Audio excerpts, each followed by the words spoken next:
The United States makes the UN work when it wants it to work. And that is exactly the way it should be, because the only question to the United States is what's in our national interest. My name is John, and the International Criminal Court is now in session.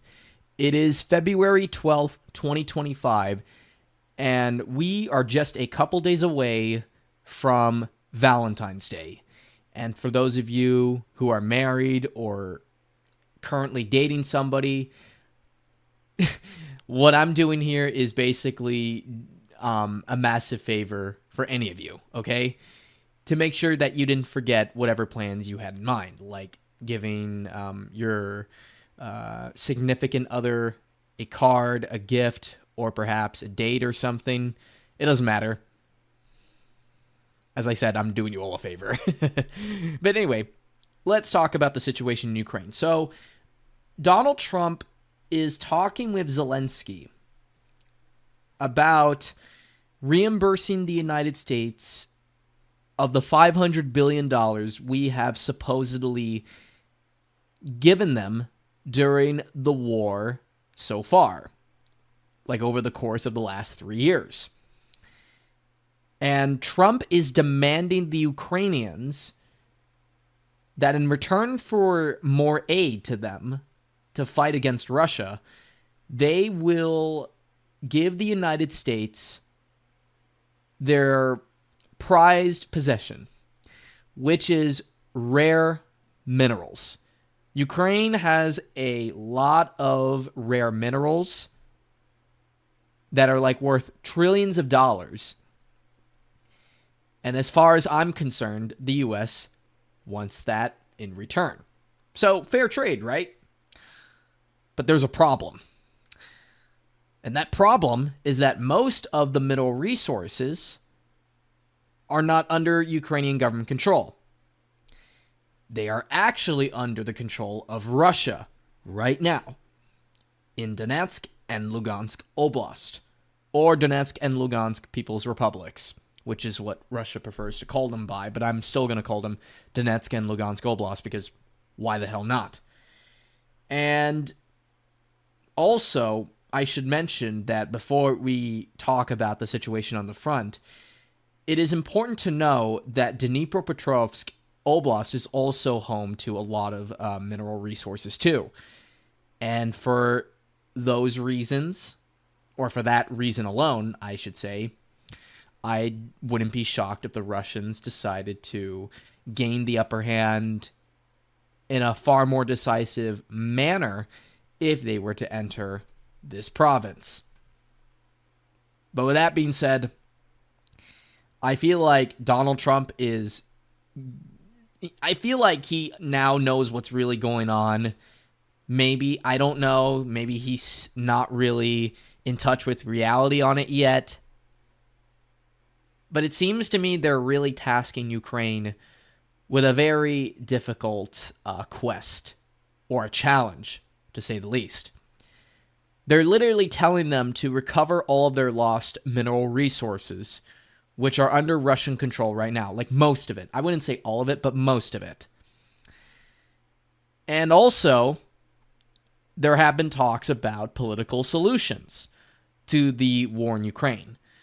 But again, there's another problem. Zelensky is asking for a land swap. Like they would trade, for instance, what they control right now in the Kursk Oblast, including the town of Sudzha. And I guess in return for maybe whatever's here, I think. But by Russian law, like the new constitution that was updated, the Russian Federation cannot hand over the 4 provinces that they claim to be as part of Russia.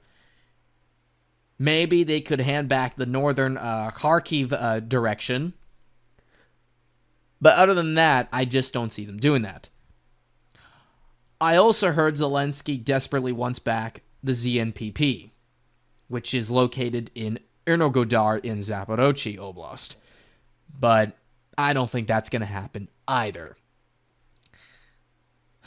So, With that being said, I want to say this before, again, we move any further. I think political solutions to the war in Ukraine are stupid, a waste of time, paper, and ink. Nothing is going to get done, and the war will be fought until its military conclusion. Rather, if Russia wins or Ukraine wins, it won't matter. And both sides are talking about collapse. Like, Ukraine fanboys keep talking about how Russia's economy is going to blow up because of interest rates, because of their oil refineries catching on fire, because of Ukrainian drones and shit. And Russian fanboys are also talking about Ukraine collapsing themselves due to a manpower shortage, or Russia also destroying their energy-like facilities as well. But the fact of the matter is, if there's anything I learned in the past couple of years or so, nothing ever happens. Well, for the time being. If you ask my opinion on who I really think is closer to collapse between the two sides, it's definitely Ukraine. It's not even close. I mean, it's not really my bias speaking here. It's just how things are in reality. It doesn't matter how many Russians were killed. Like, if it were like 100 or so thousand, the fact is they're still advancing. It doesn't matter how big, medium, or small the advances are. They're still advancing. And until Ukraine can stop that, along with perhaps somehow miraculously causing another September 2022 Kharkiv offensive, Russia ain't going anywhere in Ukraine. They're not leaving. And the only way to make them leave is to actually defeat them decisively. Not through economic warfare. No. You actually have to beat them on the front if you want to beat them. So, let's actually discuss the front, shall we? First of all, let's talk about Kherson direction. There have been reports that the Russians have been advancing in this area again. I don't know how that's possible, but apparently they have been somewhere like in this area, I think. Like near Kranky? I don't know. It's somewhere in this area, or maybe like here. But apparently the Russians have regained some ground in these like swampy islands on the Dnieper River that separates Ukrainian-controlled Kherson Oblast and Russian-controlled Kherson Oblast. But other than that, though, not really much is going on. I mean, yeah, the Russians now have control of most of the southern islands of Kursk. I mean, no, I'm sorry, Kherson City. But I really don't see any indications of an offensive by the Russians happening here anytime soon. I just can't. It's just not logistically doable. Next up, we got apparently the Kamyansky direction. Now, this area is kind of strange because still the Ukrainians, for some reason, started to push again, and they apparently have gained some ground, but I mean, is it really worth carrying them out? Because it doesn't really seem like this direction is their priority right now, because in other fronts in the Donetsk Oblast, they're even more important. In fact, let's actually talk about it. So, the Russians have cleared out the remaining countryside of Velika Novosilka and are now advancing on the road that goes to Guleapol, which is this town right here.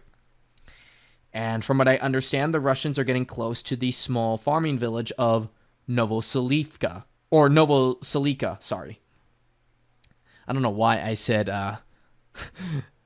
Novoselika or Selivka. I don't know why I said that. My bad. But yeah, they're advancing towards the village of Novoselika. And as far as I know, it puts them a little closer to the southeastern corner border with both Zaporozhye and Dnipropetrovsk Oblast. And as far as I know, I wouldn't be surprised if Russians advanced here because, I mean, it's mostly farming areas and there's not really a lot of heavy defenses. Unless, like, you get to this part here, which is just north of Shevchenko. And apparently this is where a lot of mineral resources are as well. So Ukrainians are trying to save that from falling to the Russians. And we're also going to talk about the Kharkov direction, or, well, whatever is left of it. So Dachny has fallen to Russia. Deep State has colored pretty much all of it either red or the gray zone, which pretty much which pretty much confirms that Russia has taken control over the village of Dachny. And they have also now made the road between Kharkov and Velika Novosilka useful.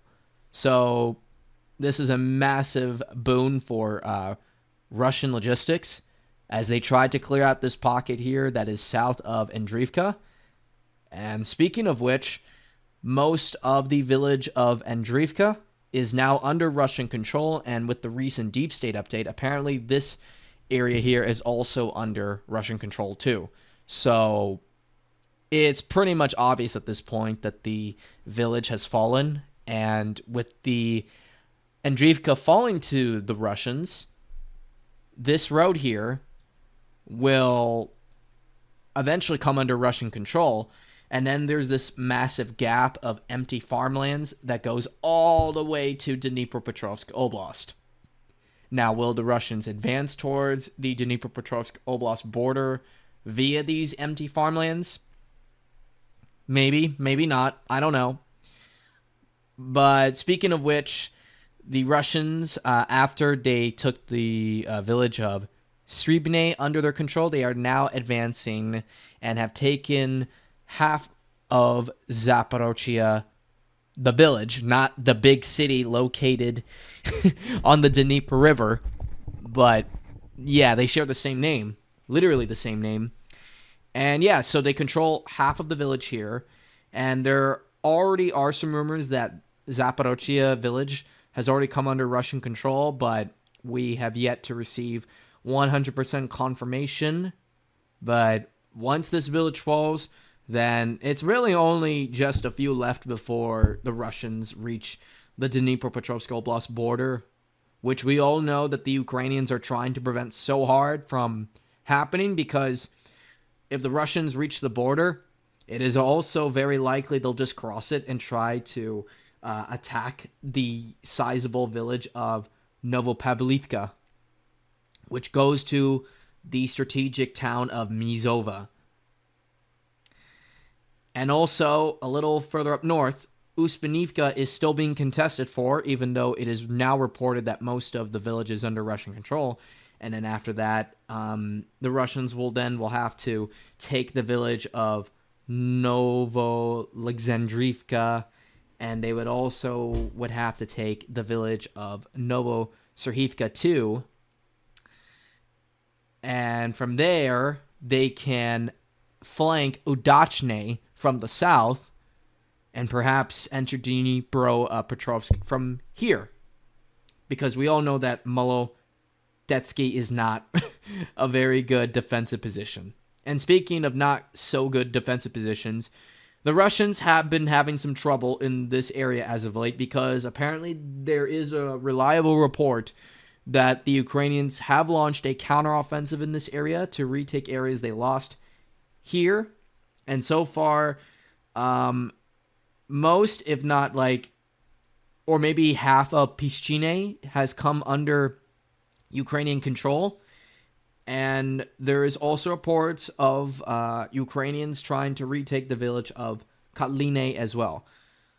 But as far as I know, at least according to Deep State UA, the Russians still control Kotline as we speak right now. There's also reports that Udachne is also sort of now split between the Russians and Ukrainians, and if Udachne falls, then Russia will basically just walk over to the Dnipropetrovsk Oblast border without any issues, and they will also start contesting for this strategic coal mine here, which the Ukrainians are really desperately trying to hold on to in order to prevent the Russians from gaining even more cards, potentially in a hypothetical negotiations between them. But again, as I said, I don't think any negotiations are coming because both sides are too stubborn. And there's also a report that the Ukrainians have regained some territory in the village of Dachinsky, which is south of Pokrovsk, and have also kicked out the Russians from the village of Zevrove. Yeah. However, the Russians have had some good news in this area too. They have reached and have cut the T0504 intersection, like this key intersection here on the T0504 highway that goes to Konstantinivka and therefore Slovyansk and the Kramatorsk. And also the Russians are dealing with another Ukrainian counteroffensive in the city of Toretsk.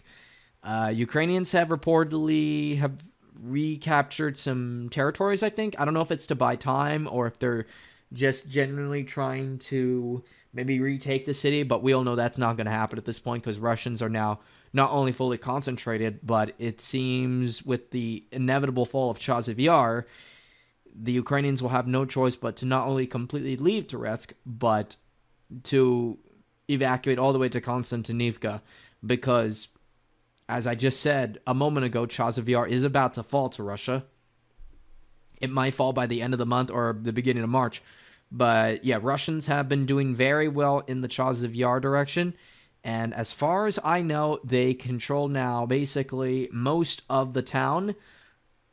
And even Deep State has now even called this part of the town center as a gray zone area.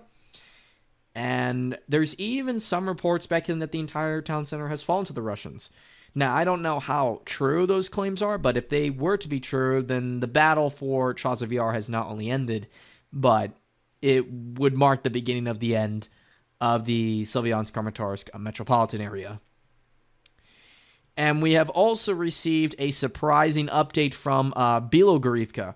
Russians have apparently now taken most of the village after years of back and forth fighting for it. But now it seems the Russians have finally gained the upper hand here, and they're on the brink of retaking it, which would effectively bring them only a couple villages short of taking control of the entire Lugansk Oblast once again, as they did during summer 2022 before the, again, infamous 2022 Kharkiv counteroffensive. The Russians have gained ground in the village of Yampolivka, and this is the last village before we basically get the first phase to the third battle of Liman. Like, once Yampolivka falls, then Torsk and Zarachny are going to be contested for, and after these are gone, then it's round 3 in Liman, which I do expect to be a much longer battle than the previous two, because let's be honest, those were taken, if anything, very quickly by both sides during 2022. And also, if Liman falls, then Slovyansk is pretty much busted wide open. But I don't think they're going to do anything from here, even if they do capture it, well, the Russians that is, until they deal with the situation in Kharkiv Oblast. And speaking of which, let's actually talk about that. And also, by the way, there have been pretty much no updates happening in this part of the Kharkiv front. But further north, there have been more updates. And apparently there's a report that the Russians are contesting right now for the village of Topoly and are also expanding their bridgehead on the right bank of the Oskar River. So that would mean like the western side of the river that the Ukrainians mostly control. And the way I see things right now, it seems that this bridgehead is now way too big for the Ukrainians to push the Russians back from. And for these reasons, I definitely believe that it is only a matter of time before we get a proper offensive in the Kharkiv region by the Russian army. They want revenge for 2022, and I believe that they're definitely going to get it in 2025. And apparently Ukrainian sources have claimed that they're having a manpower shortage in this direction here.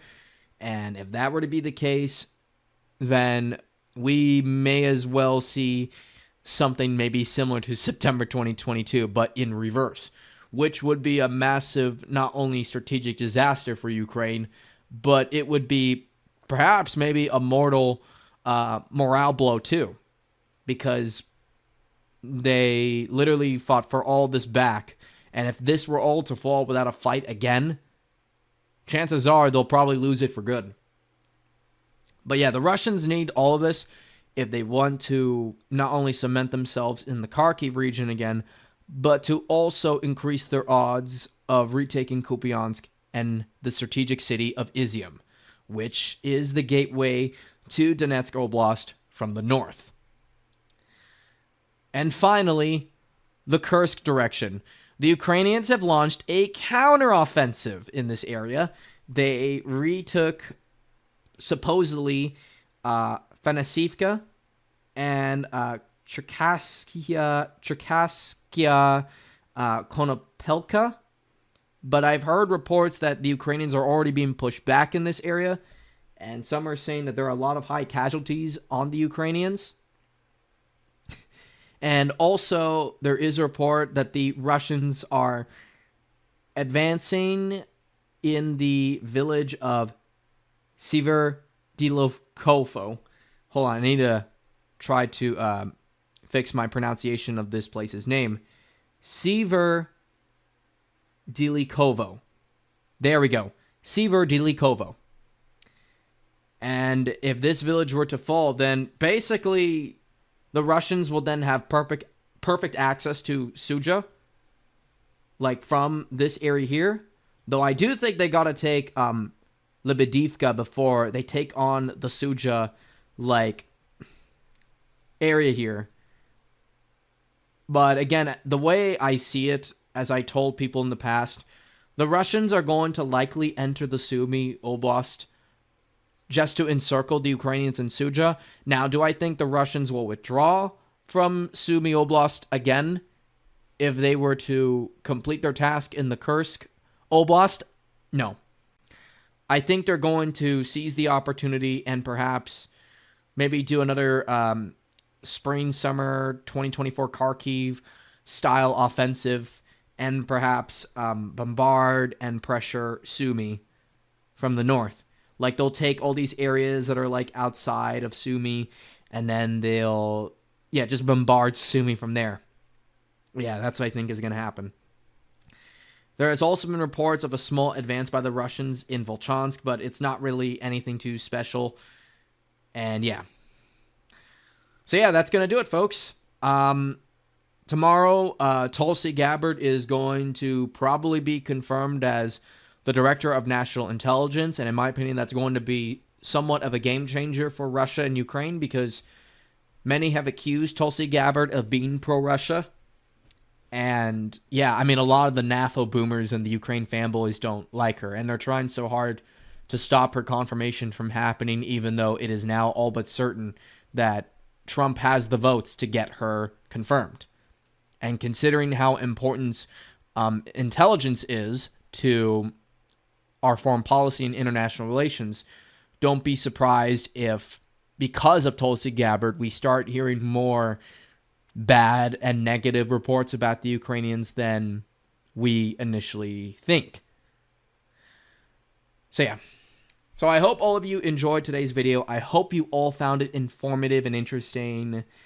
And yeah, I'll see you guys all later. So take care and have a good one. Bye.